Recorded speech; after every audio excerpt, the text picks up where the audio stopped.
बिस्मिल्लाहिर्रहमानिर्रहीम। 10th class आज हमारे पास चैप्टर नंबर 2 जो है उसकी रिव्यू एक्सरसाइज है, उसको आज हम कर रहे हैं। और उसका मैंने पहला पार्ट लिख लिया है। और ये सवाल में कहता है, आप किताब खोल के देख लेंगे तो उसमें कहता है जी मसालातें जो दे रखी हैं, इक्वेशंस जो दे रखी हैं ना, उनके आपको अपना इकसाम के ऊपर बहस करनी है, जो उसकी क्या किस्म बनती है। तो वो मैंने आपको ना 2.1 के अंदर ये पढ़ाया था प्रॉपर तौर पे। तो देखें, हमारे पास जो ए की वैल्यू है वो 1 है, और जो बी की वैल्यू है वो हमारे पास 3 है, और जो सी की वैल्यू हमारे पास 5 है। तो हमारे पास एक फार्मूला होता है जिसे हम कहते हैं डिस्क्रिमिनेंट, फ़र्क कुनिंदा। वो होता है बी स्क्वायर माइनस 4ac। तो हमने इसी की इकसाम पढ़ी थी। बी की जगह पे आपके पास 3 आ जाएगा, इसका आ जाएगा स्क्वायर माइनस 4, ए की जगह पे आ जाएगा 1 और सी की जगह पे आ जाएगा 5। तो 3 का स्क्वायर लेंगे, आपके पास 9 आ जाएगा, माइनस आप मल्टीप्लाई करेंगे तो ये भी आपके पास 20 आ जाएगा।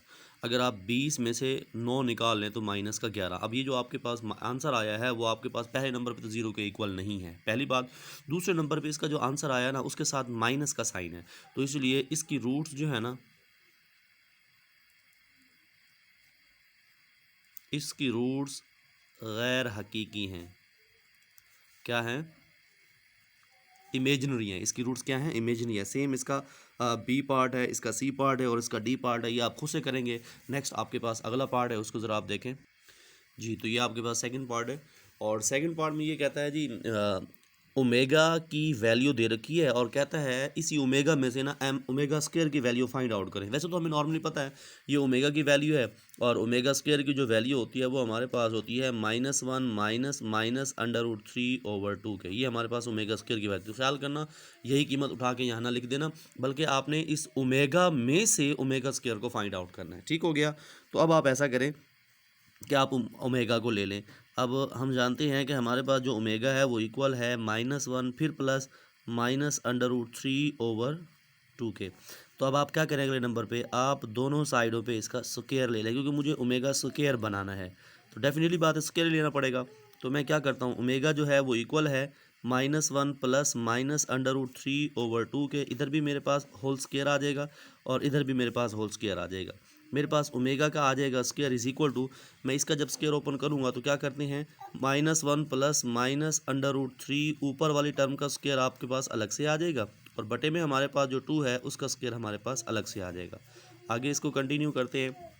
देखें, ये बन जाएगा आपके पास ए, ये प्लस, और ये बन जाएगा आपके पास बी, मतलब ए प्लस बी का होल स्क्वायर। उसका फार्मूला होता है, अगर आपको याद है तो, ए प्लस बी का जो होल स्क्वायर होता है वो इक्वल होता है आपके पास किसके, a square plus b square plus 2ab। याद है कुछ?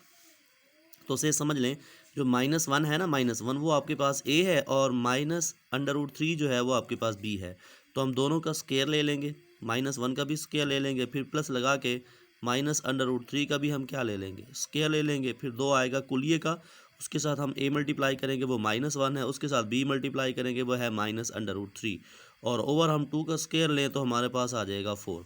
क्लियर हो गया?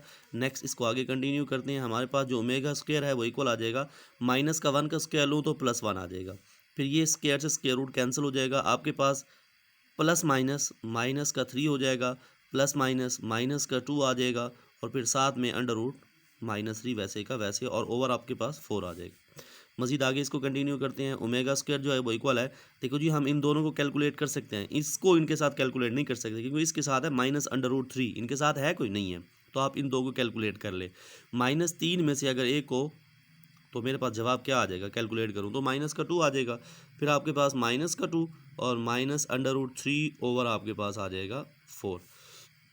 मज़ीद आगे देखें इसको, ओमेगा स्क्वायर जो है, अब आप देखें एक टर्म ये बची है और एक टर्म ये बची है, इनमें 2 कॉमन दिखाई दे रहा है, दिखाई दे रहा है आपको जी। आप यहाँ से 2 कॉमन लेंगे तो आपके पास माइनस का 1 आ जाएगा, फिर -3 की जज़र, और बटे में आपके पास 4 वैसे का वैसे। अगर आप इसको कट करना चाहते हैं तो इसका जवाब 2 आ जाएगा। ठीक हो गया बच्चों? नेक्स्ट आप इसको आगे देखें।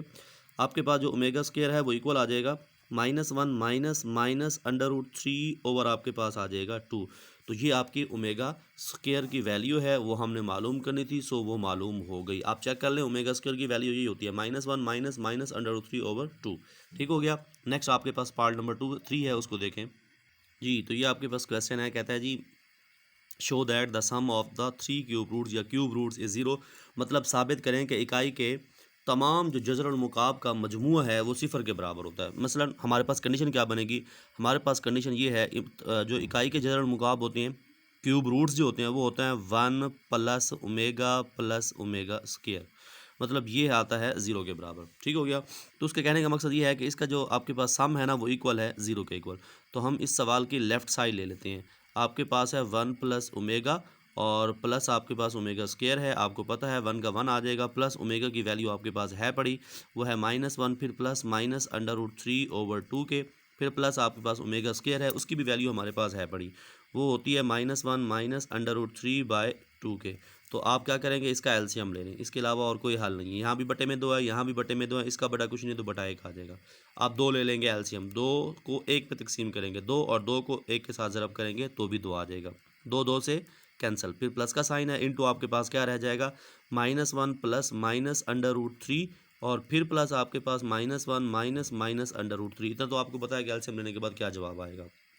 आगे चलते हैं, 2 का 2 आ जाएगा, ये प्लस माइनस -1 हो जाएगा और फिर प्लस माइनस √3 आ जाएगा, फिर प्लस माइनस -1 हो जाएगा और प्लस माइनस √3 आ जाएगा और आपके पास आ जाएगा 2। आगे देखें इसको, आपके पास क्या हो जाएगा, ये इसके साथ हो जाएगा कैंसिल। आपके पास जमा का 2, नफ़ी का 2 और नफ़ी का 1 और नफ़ी का 1, नफ़ी का 2 और बटे में भी आपके पास क्या आ जाएगा 2। आगे इसको देखें तो 2 से कैंसिल हो जाएगा, 0/2 आ जाएगा। आपके पास नोमिनेटर 0 और डिनोमिनेटर चाहे कुछ भी आ जाए, उसका आंसर क्या होता है 0 होता है। ये आपके पास राइट साइड बन गई। तो ये हमारा क्वेश्चन था पार्ट नंबर 3।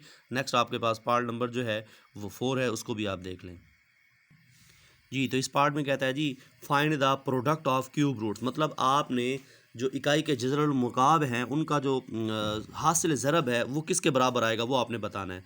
तो देखिए हमारे पास जो इकाई के जज़रुल मुकाब होते हैं वो हमारे पास पहला होता है 1, दूसरा होता है ओमेगा और तीसरा होता है ओमेगा स्क्वायर।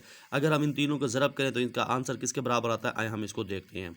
मतलब 1 को अगर हम मल्टीप्लाई करें ओमेगा के साथ और फिर ओमेगा स्क्वायर के साथ, हमारे पास क्या आंसर आता है। देखें जी 1 वैसे का वैसे आ जाएगा, ये ओमेगा है, इसकी वैल्यू अगर हम पुट करना चाहें तो हमारे पास है -1 प्लस √3/2 के, और फिर अगर हम ओमेगा स्क्वायर की वैल्यू पुट करें तो वो है -1 माइनस √3/2 के।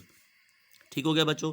नेक्स्ट अब हम इनको मल्टीप्लाई करते हैं 1 को किसी भी चीज़ के साथ, मतलब मैं अगर 5 को 1 के साथ मल्टीप्लाई करूंगा तो आंसर 5 आएगा, 1 साथ में नहीं आएगा। तो इसलिए सेम इनको इनके साथ जब मल्टीप्लाई करूंगा तो ये 2 आंसर आएंगे, 1 नहीं लिखा जाएगा। मतलब मेरे पास बच जाएगा -1 प्लस √3 एक ब्रैकेट में, अगली ब्रैकेट में आ जाएगा -1 माइनस √3 ओवर आपके पास 2 से मल्टीप्लाई होगा तो 4 हो जाएगा। अब यहाँ ज़रा थोड़ा सा आप अपने जहन को लड़ाएं, ये ए है और ये आपके पास है बी, इनके दरमियान में प्लस का साइन है। ये ए है और ये आपके पास है बी और इनके दरमियान में माइनस का साइन है। मतलब रकमें एक जैसी हैं, बस चीज़ का फ़र्क है, अलामत का फ़र्क है। तो आपने फार्मूला पढ़ा है, अगर एक बार प्लस में और एक बार माइनस में कंडीशन सेम हो तो फिर हम माइनस वाली टर्म लेते हैं, ए का भी स्क्वायर ले लेते हैं और बी का भी। तो सेम हम यहाँ पे क्या करेंगे, ये माइनस वाली टर्म है, -1 का भी हम स्क्वायर ले लेंगे, फिर प्लस लगा के -√3 का भी हम क्या ले लेंगे स्क्वायर, और ओवर हमारे पास 4 है। आगे इसको कंटिन्यू करते हैं, -1 का स्क्वायर ले +1 आएगा, फिर प्लस है, ये स्क्वायर से स्क्वायर रूट कैंसिल, आपके पास -3 और बटे में आपके पास 4 आ गया। आगे चलते हैं, सॉरी यहाँ प्लस नहीं आएगा बल्कि आपके पास माइनस आएगा, क्योंकि माइनस वाले टर्म लेते होते हैं। और यहाँ पर भी आपके पास प्लस नहीं आएगा बल्कि क्या आएगा, माइनस आएगा जी। आगे चलें, आपके पास 1 माइनस हो जाएगा प्लस और ये 3 आ जाएगा बटे में 4, आपके पास 3 एंड 1 आपके पास 4/4, तो आंसर आपके पास 1 आ गया। तो हमने उनका प्रोडक्ट फाइंड कर लिया 3 क्यूब रूट्स का, जो कि किसके इक्वल आता है, 1 के इक्वल आता है। नेक्स्ट हम इंशाल्लाह इसको आगे कंटिन्यू करेंगे। और वैसे आप question number part number 5, part number 6 और पार्ट नंबर 7 जो है वो सेम आप कर चुके हैं 2.2 एक्सरसाइज के अंदर, उनको आप खुद से करेंगे। नेक्स्ट इंशाल्लाह हम चैप्टर नंबर जो है वो 1 स्टार्ट करेंगे रिवीजन के हवाले से।